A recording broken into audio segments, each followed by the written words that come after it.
thanks for joining us for an episode of the Cosmopolite Collective. I am your host, Diana Lortzen, and I'm here with my co host, Erica Goslin. And we are joined by the lovely Jennifer Epting, aka Jenni Dantor. Hello, Jennifer. Hello. Thank you so much for having me. Yes, we are so excited. So I've been actually chasing Jennifer down for months now. I've been stalking her Instagram page and watching her videos and doing whatever I can to get her as a guest on this podcast because her story is just so fascinating. It's so amazing. I'm so excited to be able to be a part of sharing that with all of you today. And we are in for a real treat. So today's topic is ballroom, but not your typical ballroom dancing that you might think of when I say ballroom. We are talking about ballroom that goes back to the late 19th century and the balls that are elaborate contests of beauty, fashion, dance, and performance, where the participants compete freestyle in a ritualized setting and are organized into groups called houses. So these are the cultural expressions of African American and Latino American LGBTI community balls. And they celebrate Black, transgender, brown members of the LGBTI community as far back as the late 19th century. So we'll get more into the history of balls and Jennifer's role in that legacy. But first, I wanted to go back a little bit and go to the beginning and introduce us to Jennifer, who I've known actually for some time. Jennifer, where are you from? Where am I from is a question I get quite a bit since I live in Switzerland. But I was born in Chicago, Chi-town, and I grew up in North Platte, Nebraska. Very small. North Platte, Nebraska.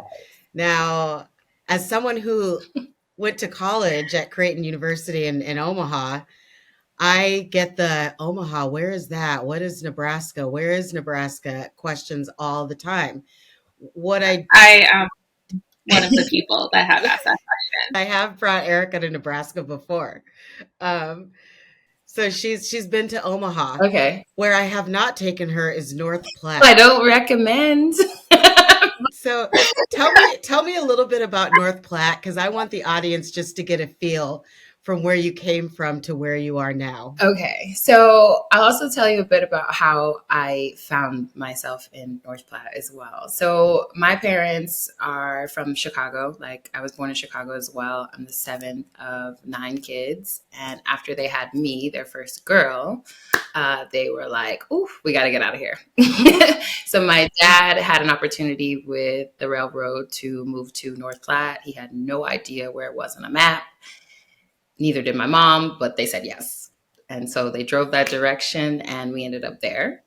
We were the third Black family in the town when we arrived. Wow. I think we doubled the Black population when we arrived. And it's a small Nebraska town. It's 4-hour drive from the nearest proper airport. I think the population when we moved there was like about 20,000. So not like Wow. tiny, but very small. It's changed a lot. Not a lot, but it's changed some. So there's a little bit more diversity, but it was a very Caucasian place. And you came from a very religious family also, correct? Very, very religious. Very religious. That was also a journey. It wasn't actually my mom got more into the church after we'd moved to Nebraska. And I kind of blame that on maybe a bit of isolation. So she found community in a church there. I am not a part of the church anymore. I grew up very fundamentalist, legalist. I did not wear pants until I left home when I was 17. I couldn't wear a skirt above my knee or anything that showed my shape because that was very important not to cause a man to lust, which is hilarious given what I Wow. do now. That's Uh, crazy. that was very, we weren't allowed to go to the movie theater because they showed R-rated movies. So we just couldn't support the whole organization. So we grew up very, very religious Oh, church, wow. 3 church services a week. And that was minimum. And then I usually spent like Monday night youth group at church, Thursday night knocking on doors, telling people about the Lord, Friday night women's Bible study, girls' Bible study, whatever. So, and then Sunday and Wednesdays, church down, all church. Wow. So so just I, so I in can't even fathom. contrast, yes, this is so so you are in North Platte and very religious family, one of just a few black families. Yeah. And then how did you leave North Platte? Was that college? It was college. I actually have not talked about this a lot, but I actually left in the middle of the night. Like, Really? yeah. There wasn't a plan. Okay. So I played basketball and I loved it, but I was homeschooled. Remember, fundamental legalist Christian family. So I was homeschooled from like 6th to 12th grade. But basketball was and still is my first true love, you know? And I was getting recruited, even though I was still playing for like homeschool teams or whatever. And there was a team I really wanted to play for. They were in Beatrice. I think there was a school there, Nebraska. And my mom was like, no, the devil's out there. No. So she made me go to school in North Platte. So my freshman year of college, I was at North Platte playing basketball there. I hated it. I finished the year and I was really tired of like the religion, the church, the all those, just a lot of things. It was a time I wanted to while out, obviously. And I just made a decision and I left notes on the table and I packed all my stuff when nobody was at home. And then in the middle of the night, I took off. And then Wow. and then I found myself working. I moved to like Missouri for a while with a friend. I worked, and then by that fall, I was playing at my next school where I wanted to play. So even better than the school I wanted to play for originally. So yeah, it's Wow. college technically, but I left for a bit of freedom, a lot of I freedom. keep saying wow because I'm just so I had no I I know, never knew anything about this. but I would do the same thing. So, Yeah. There's a lot to know. Yeah, definitely. So then you were in college, and I started seeing you later on because I think you're a few years younger than me, kind of on the Greek scene. Hmm. Tell us a little bit about that. I think maybe before that, because you and my brother had actually you were one of the first people I even met that was like, especially like someone who was in a sorority, actually. Hmm. So yeah, I guess I'm 4 years younger than my brother, and that's how I met you. And yeah, I started coming around just to hang out with my brother, and you guys were all cool, so I wanted to hang out with you guys. And I met some deltas, and I was like, okay, this is the house. This is this. I said house. Oh my god, I'm such a ballroom girl now. This is a sorority for me. so, so I was going to Nice. State, which was not a, which was a smaller school in Nebraska. So there actually wasn't any Greek life at all. So I was like the first person in that generation at Peru State to cross into a Panhellenic org. And then then a couple Qs cross, and then now there's lots of people. So You were like, I was one of the people that started that. Yes. I gotta claim my So, space. yeah. So then, how did you end up from Nebraska to Milan? Okay, so I started working for a company right out of school. I think I graduated in May. I started end of June, and I moved to a little town called Norfolk, Nebraska. Now, stick with Hmm. me here. I have no idea why I chose that. I had other job offers. I had I had 2 offers in Omaha, and I thought I wanted to be in Omaha, but something told me this company, it just something about it makes sense, even though you have to move to a town the same size as the one you grew up in. So I went there. Oh, so small. That was quite an experience there. And when I was about done with it, an opportunity came up in the company to go to Italy. And they needed a finance person, an accountant to be the liaison between our US headquarters and a joint venture we created there with an Italian company.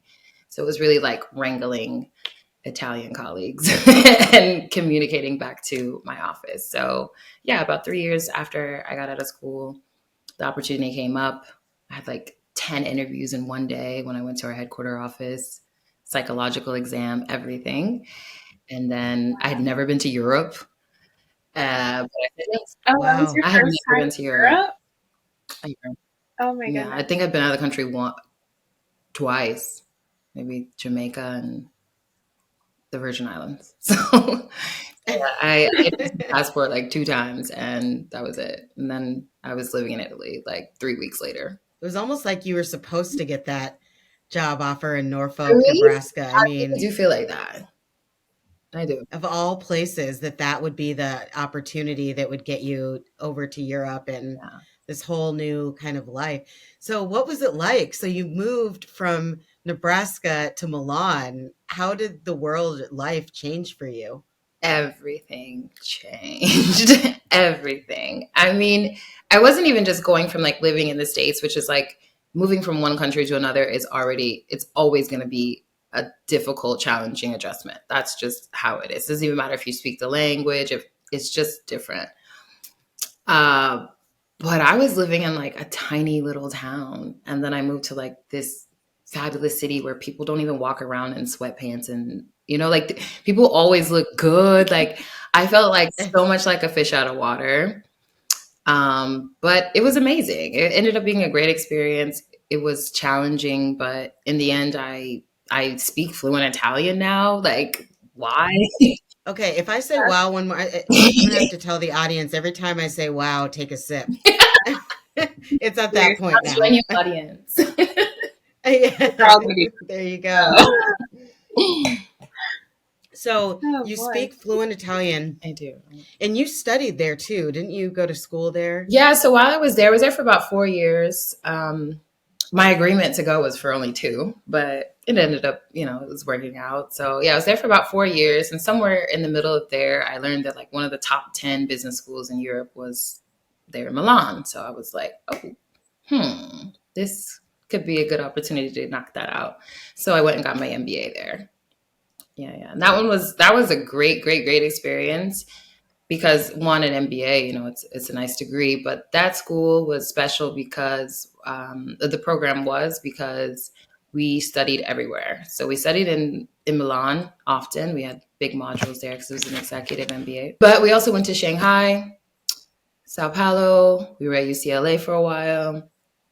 I'm trying to Oh, remember all the places.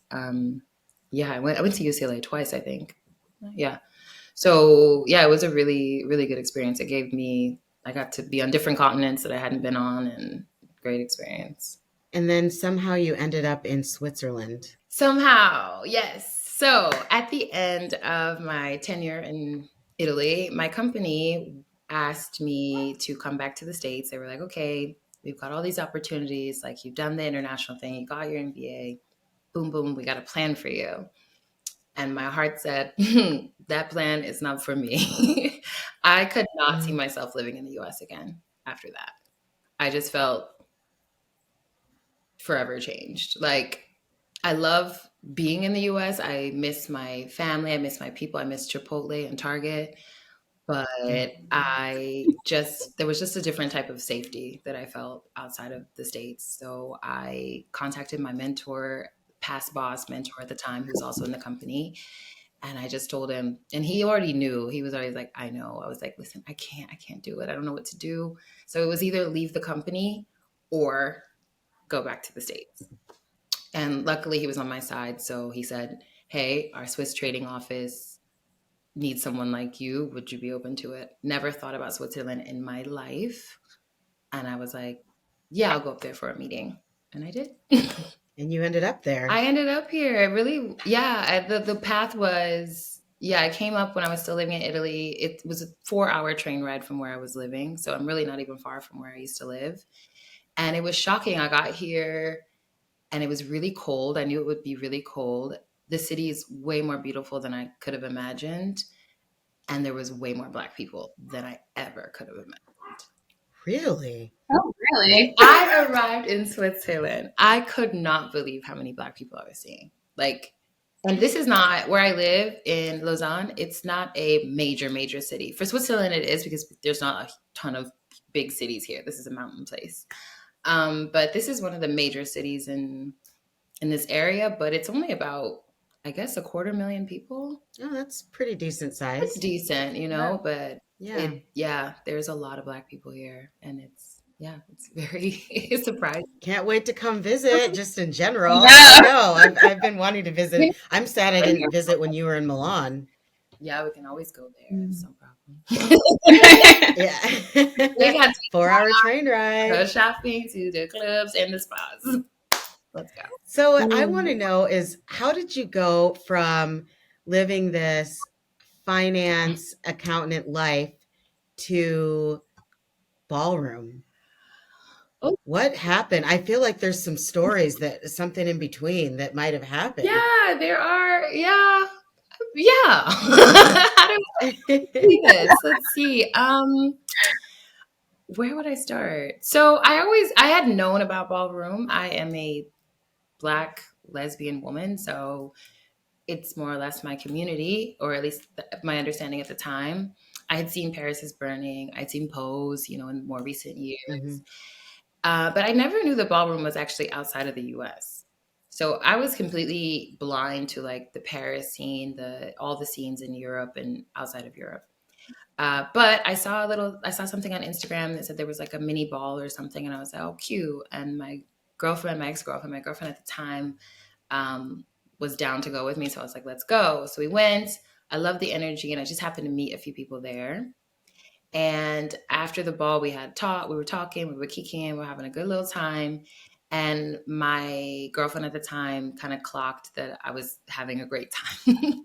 So when we left, we came home and she found me like in a room, like over there trying to Vogue terribly. So she goes and hits up the people that we met that night and was like, listen, this girl she needs to take a class or something. But she knew I would never do that because I have never seen myself on a stage. Like I was a basketball player, but that's not a stage to me. Like that's just life. But for me, I also saw myself as just the finance girl, like the accountant girl. So she went behind my back, signed me up for a class, and then forced me to go. Literally got on the train with me, went there, sat there for the 3 hours, made me do it. There, I met what we call in ballroom your gay mother. And your gay mother is the person who kind of introduces you to ballroom, and if they choose to, have that familiar relationship with you. And I took the class. It was fun. I met her and we just vibed. And she was thinking of other categories I could walk. I wasn't really, I'm not the best dancer. So, yeah. And so I started going to trainings with them for like a couple of months. And then my brother had passed away a couple of years ago. And literally, I went home and I was home for a while, like 6 weeks in the States or in North Platte. And I came back to Switzerland, and literally the day I landed, she wrote me a message and was like, hey, do you want to come to this thing? And she made it seem like I was about to be asked to be in her house. And sure enough, that night, she asked me to be in her house. And I was like, oh my God, I have something else to think about and focus on. So that's how I found ballroom. But I had no idea how big the world of ballroom was out here until then. So you have to be initiated, I It's not guess. like an Like, initiation. is You just it? say you want to be. Like, You want to be in my I'm just wondering. house. Yeah, it's not like Greek life, but I know. Yeah, that's a good there's no question. process. So many people come into ballroom in so many different ways. And the other thing is, you don't have to be in a house to be in ballroom. Like we have a name for people who don't have a Oh, house. So I have my name, which is Jenny Gorgeous Gucci in the major scene and Jenny Juicy in the Kiki scene. But if you're not in a house, you're a 007. So your name would be Diana, you're Diana 007, Erica, you're Erica 007. And until you come up with a Oh. ballroom name, I can call you whatever whatever. I like to keep my name. I like Jenny, so I kept it, but a lot of people have very different names. That's a good question because I was going to ask you, how did you come up with Jenni Dantor? So Jenni Dantor is actually a name that is very special to me. It took me a long time to figure out what I wanted my name to be. I knew I needed a stage name because I guess we'll get into how I got into ballroom, but through ballroom, I've ended up with a career in performing and curating and doing different creative things. But the name Dantor is actually named after Azili Dantor, who is a Haitian goddess. She Oh, is said to be the Haitian goddess of lesbians, of domestic violence abuse victims, and children in precarious situations. So that spoke to her. oh, She was known to be the goddess that sparked or inspired the Haitian Revolution, the revolts, the largest slave revolt in history, right? And the more I read about her and the more I learned about her, I was like, this definitely like embodies what I want my what I give out to the world. So yeah, mm-hmm. she's an amazing character. Also, the thing is they also call her the Black Madonna because Oh, during the war, the Polish soldiers were sent to Haiti to fight against the Haitians who were revolting against a slave oppressive regime. The Polish soldiers went there, but they had their Catholicism and their religion, and they had their Madonna. I think her name was, oh, I'm going to mess up the pronunciation, so I won't go there. Get on Google, girls. But she basically the Polish soldiers went there and they had their religion. They were fighting, and then they realized, wait a minute, we don't agree with what's going on here. So they changed sides and they started fighting with the Haitians against the oppressors. And that is like that connection between the Polish soldiers and the Haitians. That's how like Azili Dantour's she got to be called the Black Madonna because that was like an honor that they gave, to her as a goddess as well. Like so, yeah, Azili Dantour. I'm Jenni Dantor in her honor. I love that. I love the meaning of your name and how that really resonated with you. And doesn't it just feel so good when you find something that you feel like really expresses who you are and the story you want to tell? Absolutely, and I feel like a lot of times we don't always have a lot of options for Black women. I mean, we have a lot of options, but that are well known. And I'm very fortunate that a ballroom sister who's very educated about a lot of things, but particularly about African Americans or the African diaspora, was the one who told me about Ms. Dantour. And yeah, so I'm very happy to find something that's just like that is perfectly me. Like everything I read, I was like, yep, yep, yep, yep, yep. Down to she had scars across her face, and I used to have like a really big scar on my face. I was like, it's perfect. It's perfect. It's meant to be. Yeah. So, to our listeners who are like, can we go back though and explain ballroom? How would you explain the ballroom culture to someone who is unfamiliar with it? I would say that ballroom, or I do say, I taught a workshop yesterday, so I had to give this spiel. Ballroom is a community created by and for African American and Latinx people, queer people, particularly and with a lot of importance and priority put on the lives of women of trans experience. In our scene, we actually call them femme queens. So Mm, I rarely even ever say women of trans experience because now everyone I'm around knows when I say femme queen, it means femme queen. It means. So that's ballroom. And it's really a space that was created out of a necessity because there was mhm. so much anti-blackness, anti-transness, and yeah, anti-blackness, anti-transness in the drag pageant world. And that's where Crystal LaBeija was and the girls that started the scene.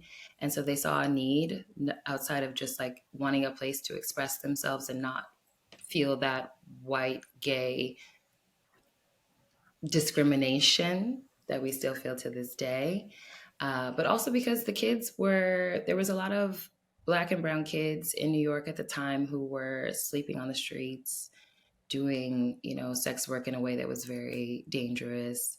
um, and just in bad positions. And I think we know as Black women, when something needs to get done, you already know we're going to get it done. So these Mhm. girls saw a need, these women saw a need, and started taking people in and creating houses and really providing parental guidance, because there was a lot of kids who had nothing. They had been turned away from their families.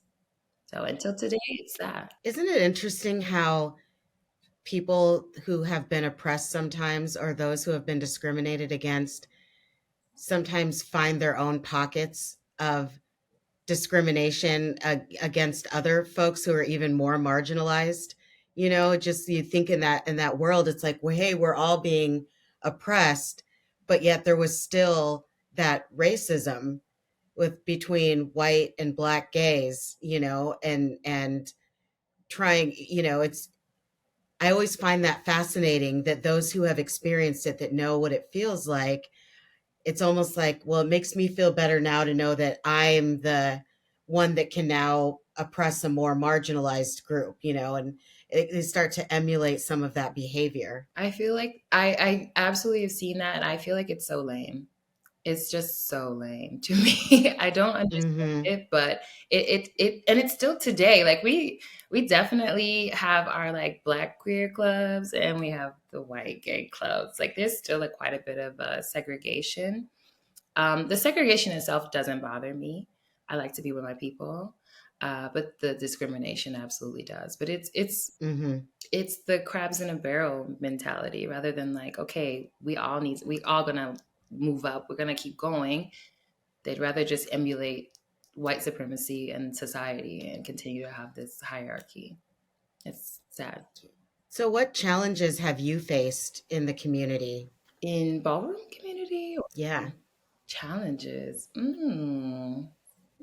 Like, do you ever feel that it's different being that you're not trans, or that, No, it is different. And I think it's important to okay. talk about the differences. I think one thing that's really important to me about ballroom, and like any person who comes in who isn't I think any person who comes in, but particularly a person who isn't a Black or brown trans person, I think everyone who comes into that space needs to know what type of space you want to take up. You have to be very, Mm-hmm. very conscious of what privileges you enjoy outside of the community and how you're going to present those inside the community.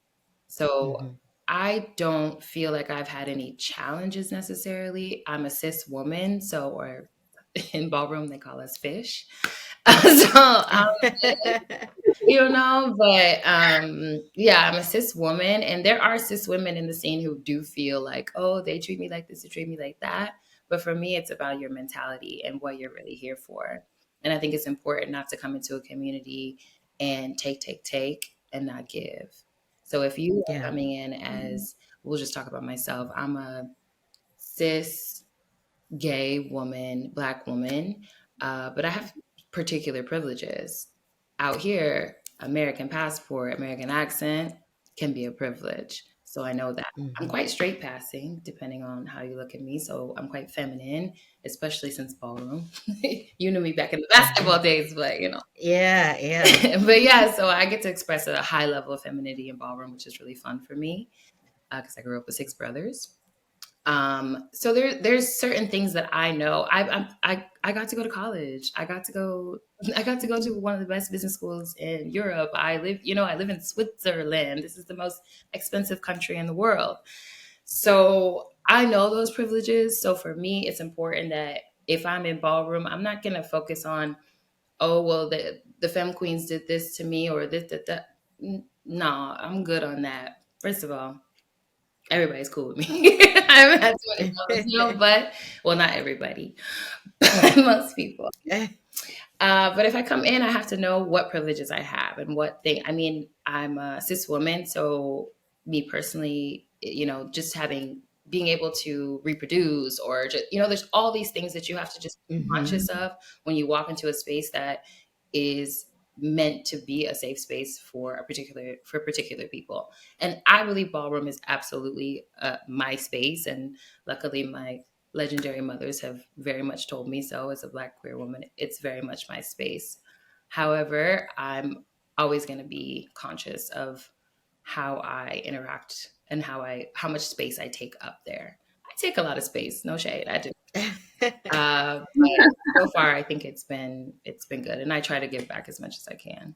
And it's really cool because I think the media has really taken an interest in ballroom lately. And I don't know whether the things that like I watched Pose, Okay. and Pose was my first kind of intro into ballroom, Okay. where I was like, wow, there's houses and the performances were amazing and the costumes.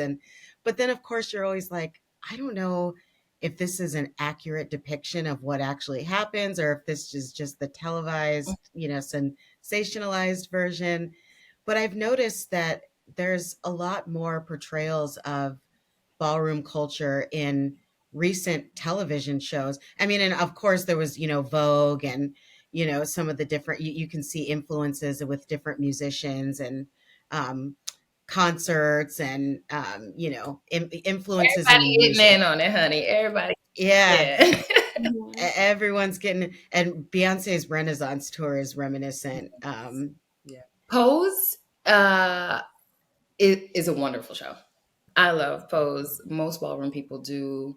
Um, Luckily, uh, there were real ballroom icons and legends doing the consulting and the mm, executive producing, one of which is my mother, the icon, Jack Gorgeous Gucci. He was also in the show. I think he played he's an MC in ballroom, and he mhm, one of the MCs with Billy Porter and all of them at the cafe having their thing. So it's so cute to see him on there. But so yeah, I think Pose is a good entry point. Of course, I always recommend How Do I Look? Paris is Burning, the documentary. mhm, Kiki is a good one too. But Pose is a fictionalized. I think it was a really, really well done show. So I like that because it definitely pulled in ballroom people.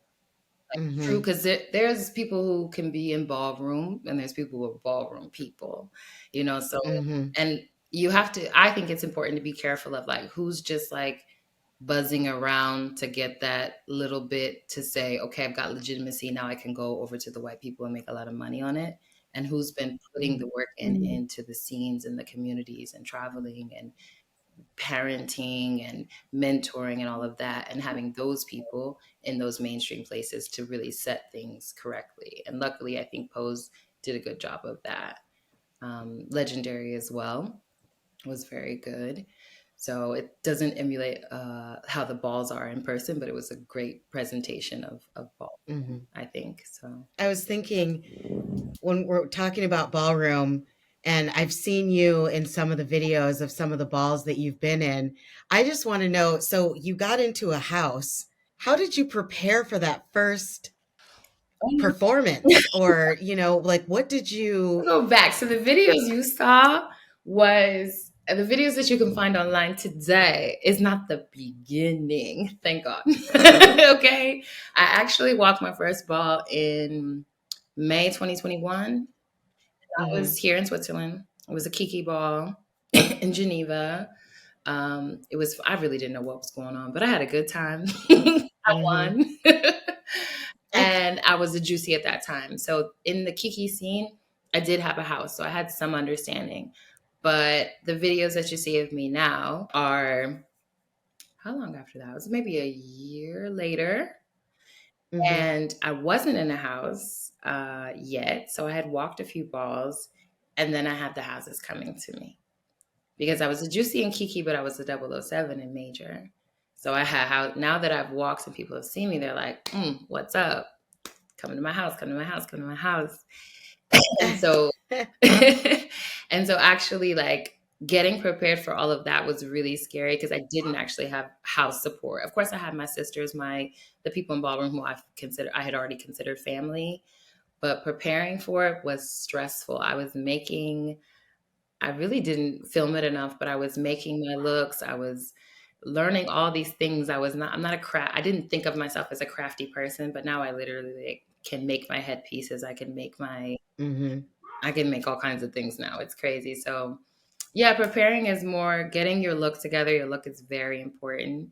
And then I was training, so I would be in my living room, like trying to come up with some move to do or some, just in the mirror trying to feel how is it going to look? How is it going to translate to the judges?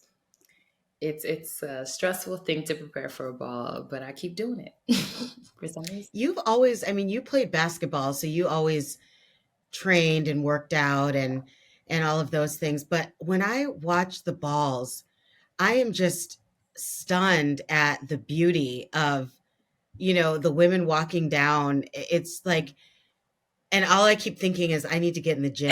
I need to hit the gym. Like that is because the bodies are all oiled down, and it's just like, I showed one of my guy friends the video too, and he's like, wow, he's like, they're just all oily and all, and it was just interesting to me because I'm like, is that a requirement or something? Do you guys hit the gym like 8 hours a day, or like what is the deal with No, that? no, no. I mean, I think so.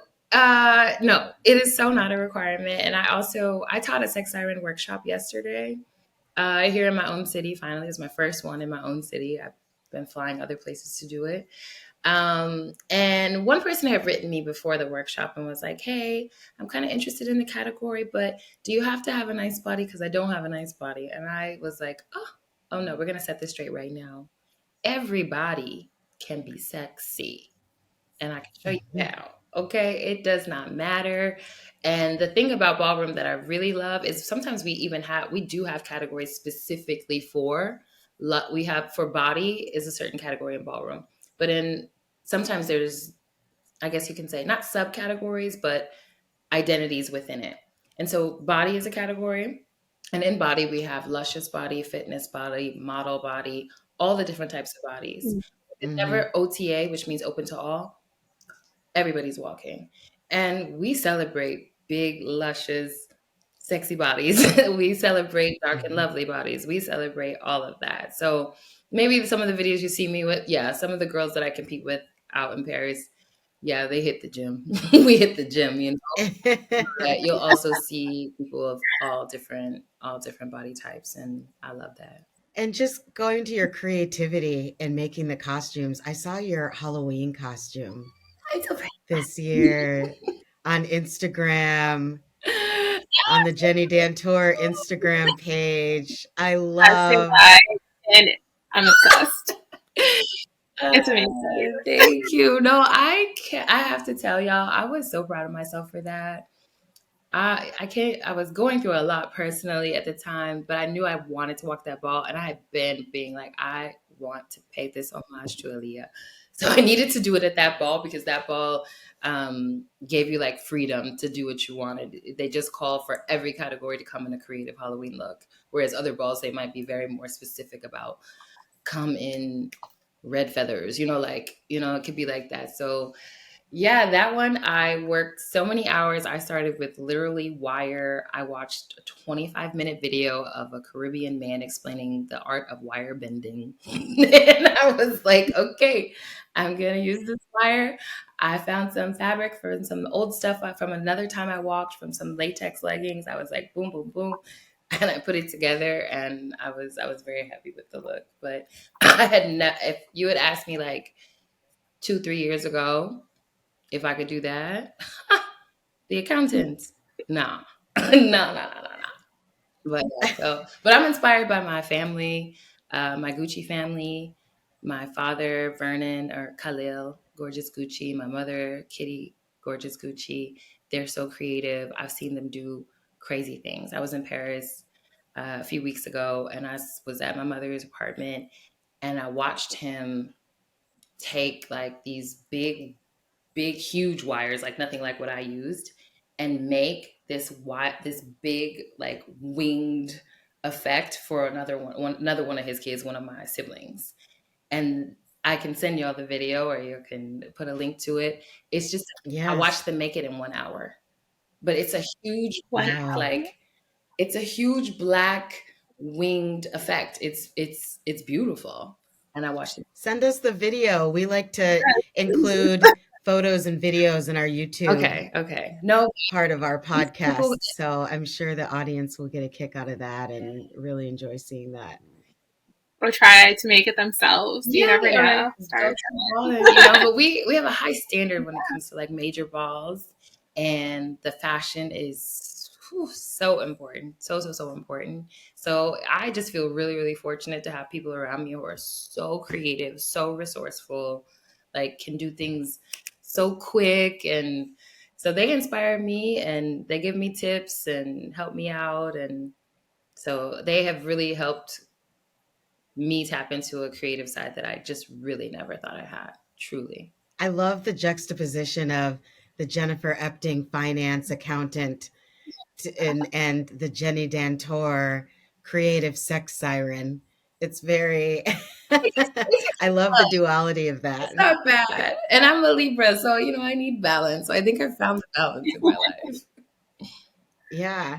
And like, so for the competitions, do you, travel to different Oh yeah. countries and cities? Like, what is that Oh like? yes. It's so much fun. So you once you're in the community, because ballroom really is meant to be like it is a subculture. It is an underground community. So we don't put everything out there. Like, so I know where to find where all the balls are in Europe are. I know where to find where all the balls in the US are, actually. And so I would typically look in that place, and I went to Greece last December and had the best time, and I won. I went to Portugal last year, had the best time, and I won. You know, it's really fun, and it's fun because I also get to like travel. I meet new people. I travel with my families. Also in ballroom, even if someone's not in your house, they can be your sis. Like I have so many sisters in ballroom who are not in my house, but we're sis. We have a connection. We talk. We have, so I have a lot of sisters in ballroom, and so I can go to almost any country in Europe now, and I'll probably know somebody, and yeah, go to the ball, have a good time. Yeah, so it's really fun to go around. And I think, I'm not sure about this, so I'm just saying what I think, but I think once you've walked in 3 different countries, they start calling you the international. So I was excited when I walked in Portugal. As soon as I came out, the commentator said, the international Jenny Juicy. I was like, Oh, "Ooh." yes. Yeah, I think that's my third country. Yeah. But it's really fun. And there's like camaraderie everywhere. And you also get to see the different scenes and how they are because it's Europe. So it's still majority white.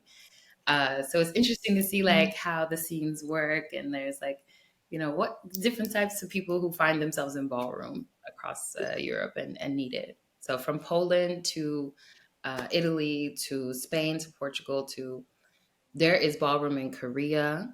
There's ballroom in Russia and Ukraine. I know people from those scenes. Oh my There is goodness. ballroom all over South America. So I haven't been there yet for ballroom, but yeah, it's fun to go around and So everybody. for Erica and for myself, if we want to go to one of these balls or see you walk, how do we find out about them? And can we observe? Like, are we You, welcome to like just be in the you audience are, we and call you see? Like, spectators. We love spectators, spectators keep the lights on. Yeah, so I think yes, you are welcome. Usually tickets are even sold publicly unless we make it like a ballroom only event, but most balls, Mhm. major, yeah, spectators are welcome. And how could you find out about it? You would have to know someone. I feel like I know You do someone. know someone. same. And Now you.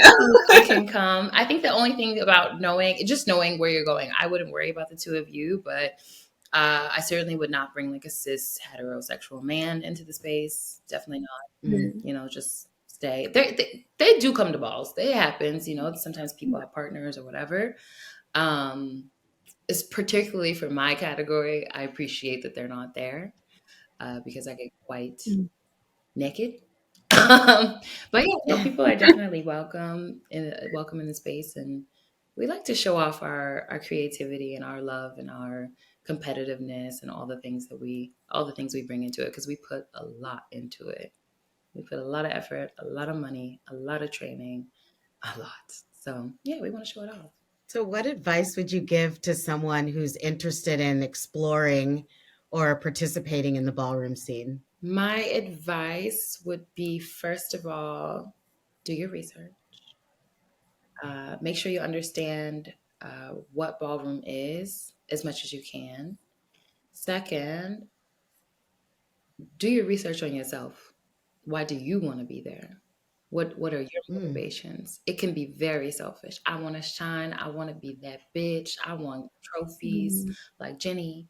You know, like you can, I and that's see cool. what you did there. Hmm. Yeah. Mhm. Ballroom has messed me up, y'all. But no, ain't no shade. But yeah, so find out what your motivations are, and maybe you'll find that in ballroom. It's okay to come in the space not fully understanding where you fit in or what you want to Mhm. do, but just be open to what the space is about, and certainly not judgmental. That leave that for the judging panel. You know, let those girls Mhm. handle that. But yeah, and then as far as finding ballroom, how? I don't know. I mean, you'd have to look out for workshops. That's the big thing. People give Mm. Mm. workshops all over the country. There's certain people you can follow, but there's so many I don't know uh, who I would list. It would depend if you're in LA, New York, Chicago. But look for Vogue Femme workshops. Look for runway workshops, old way workshops. Those are particular categories in ballroom that workshops will Mhm. come up. They'll be advertised on Facebook or Instagram or something, and check it out and go meet a ballroom person, and they'll tell you all about it. I'm making it a goal of mine now to make it to at least one ball. Oh I yeah. would love to see you perform. Erica says she's in Baltimore, and Mhm. I happen to know some very prominent ballroom people in Baltimore. I Ooh. know. So I met King James West, who is an icon in ballroom, in Paris a while, like last year, a couple years ago, and his partner Chance, who's a Juicy as well. I love them, adore them. They're in Baltimore, and I told them I would come for a ball one day, so I definitely want to do that. So if Mhm. I Mhm. am at a ball Yeah. in the area, y'all are coming with me, okay? Definitely, yes. And I'll feel so regal having you as my kind of But girl, I'm nobody in the U.S. ballroom my scene. escort there. Don't be You're excited. I'm all nobody in coming this out. scene yet. I gotta make my mark, but You're an up and comer. I'm trying. So in Mhm. ballroom, we have. So I've said icon and legend lately, and you've heard legendary probably, or when people are like the legendary, well, it comes from ballroom. Mhm. A lot of the language we use today comes from ballroom. It's crazy. Things that the girls were saying 50 years ago, we are saying today. It's so crazy to Mhm. see how much ballroom is like inside culture. Um, but I forgot the point I was making. What were we talking Mhm. about? The legend. Oh, we were Yeah. talking about being an up and comer. Legends, statements, and stars. So I said legends, icons, all of that. In ballroom, Mhm. we have levels. So at the beginning of every ball, there is what we call the LSS, or the roll call. And LSS, it stands for legends, statements, and stars. So if you've been in ballroom for about 8 to 10 years, it's not definitive, but 8 to 10 years, and you've been carrying in your category, you are that girl. They know you for that. You have been winning. You walk, you do your thing, you make moments. Even Mhm. sometimes winning isn't as important as making a moment. Who remembered it? So when Mhm. you do that for 8 to 10 years, you are deemed a legend. You're legendary in the Mm. scene. If you do it for, I think, 17 to 20 years, you're an icon.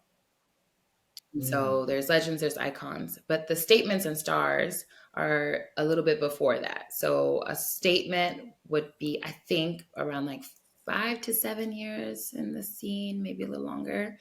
Or if you make a statement, if you win 10K for Butch Queen Face, that's a statement. And then a star Mhm. is the the first level where if you've been in ballroom, I think they say like 3 to 5 years or something, you can be deemed a star in the scene. So we do a roll call of all those people and other notable people if they're special guests or something. We do that's always like the first part of a ball. So it's like kind of let you know who's there. They come out, they vote, they do whatever their category is. So when they call me, I'm gonna come out and do a little sex siren. Not too much if I'm walking, because I'm not gonna give you everything at the beginning of the ball category. But it's a moment to like have your moment, and it's like kind of a sign of Mhm. respect. And so I'm very, very thankful that in my first year in Paris ballroom scene, I was deemed a star. Oh, Yeah. Thank congratulations. you. Thank you. So, how do you see the future of ballroom kind of evolving, and what role do you hope to play in it? That is such a good question. My view of how it's going to evolve is really less of like what my view is and more my hope. So I Hmm. would say I think Mhm. it's going to continue to be more accessible to people. And I am a little apprehensive of that, but also understanding of it. Like I said, and I've said several times, just knowing how you're going to take up space is important. But I do appreciate the artists who the mainstream artists who take on ballroom people, Beyonce, like Honey Balenciaga was it, like ballroom girls were on that tour, not just girls who say they can Vogue, because that's what we end up with a lot. The Hmm. casting call will be like, we need Voguers, and then they'll have five white cis men, and it's like, wait, but that's not where that comes from. So I hope that, and I want to believe that the future of it is that we still continue to own our space and own our culture. I don't want it to be a, no shade, like hip hop, where it's all our creative genius, all our pouring into all of this, and then we're so open to share our culture, and then you have a lot of people who absolutely don't care or understand the culture coming in and profiting off of it. So I hope the Hmm. future for ballroom holds that we continue to celebrate ourselves and never lose sight of that, no matter how big the coin is or how big the Mhm. artist is. We still demand that we are treated with respect and that we are still the curators of our culture. That's my hope. And my role in And it, just my little piece, my little slice. I don't know. For me, I love being in ballroom. I love ballroom so much. So I don't see myself going anywhere anytime soon. My role in ballroom, I want to be a legend. No shade. Like, I'm gonna say it publicly one day, but it's many, many, many, mhm. many, many years from now, and a lot of work, and who knows where that will Mhm. go. And then I would like to just always be a support system for my family, for my future kids in ballroom, and continue and also use my privileges. Like, I'm a freaking accountant, so now I'm telling people like, Mhm. now I'm planning to do a personal finance workshop soon for the young kids here. So yeah, I just want to use what I can to give back, because ballroom has given me so much, so Love it. much. I love that. Thank- And you mentioned, the culture of it. How has the culture impacted your life and your worldview, just in general? I mean, if we go back to the beginning, full circle, from North Mhm. Platte, Nebraska, Jennifer, to up and coming rising star in ballroom, Don't say all that. Jenni Dantor. Just What would you say, just the difference? Or maybe I should ask it like this. What would Jenni Dantor say to North Platte, Nebraska, Jennifer Epting? that is such a good question. What would Jenny Dantor say? So I would say to that little girl, it's okay. You don't feel like this makes sense to you. First thing I would say is your sexuality. It's confusing now, but you're going to figure it out and it's going to make sense one day. Don't be afraid. And all the shame that between white people, because back then, back in the day, big butts weren't cool. So all the white boys with their stupid comments, all the church people with their "you're causing a man to la da da da da," and putting all this shame and guilt and pressure on me about my body and how I moved about the world, and how I moved about the world was completely in service to men. I promised at Bible camp when I was like 13 years old to save myself for marriage and, do that whole thing. But I took that very seriously. And I just feel like all of my all of my worth was whittled down to like what was between my legs, but I also had no ownership of it. And so I would tell little Jennifer Epting, baby, you're gonna own that shit and you're gonna be that bitch.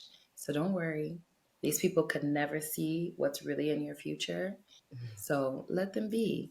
You gonna dip out. Yeah. Well, I'm Hey. so glad that you agreed to be on our podcast. I've learned so much already. And let me tell you, Erica and I did research before this interview. We watched Paris is Burning, I've watched Pose. I was reading articles that you sent, your presentation. I was watching All the I videos. was watching the videos that you sent of the different balls. I mean, if anything, it motivated me to like get on my You treadmill. Like seriously, I can't help it. I'm going back to that again because I'm like, I don't have aspirations in ballroom, but I might just want to walk down my hallway and feel Yeah. sexy. Okay. So I'm loving that energy that it gives off, that you're just beautiful in your own skin and your body, regardless of what you look like or what notions of beauty are thrown at you by the world, that you just can own your own space, own who you are, and be sexy regardless of any other kind of preconceived thoughts or notions about beauty. So that's very powerful. I'm so, so, so glad to talk to y'all about this. I feel so comfortable. I appreciate all the research you did on the topic. It's something so precious to me. So I personally very much appreciate it. And if someone wanted to get a hold of you, where would they find you? You can find me on the gram at Jenni Dantor, JenniDantor.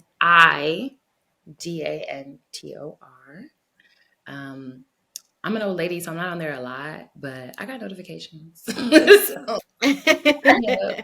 And we'll make sure to flash your Instagram information Yes, please, s'il vous on here too for the viewers on the YouTube channel. And for those of you who are watching or listening, please make sure to subscribe, ring that bell on YouTube, download, follow us on Spotify, on Apple Podcasts. We would love to hear ideas from you as well about future podcast topics. And we hope that you enjoyed this episode with the lovely and sexy siren, Jenni Dantor. I know I'm over here like, it made me want to shake too. I'm like, what am I doing? Oh, Um, I make you want to Making me blush. Oh yes. gosh. So, thanks so much for joining us today. And we hope to see you for the next episode.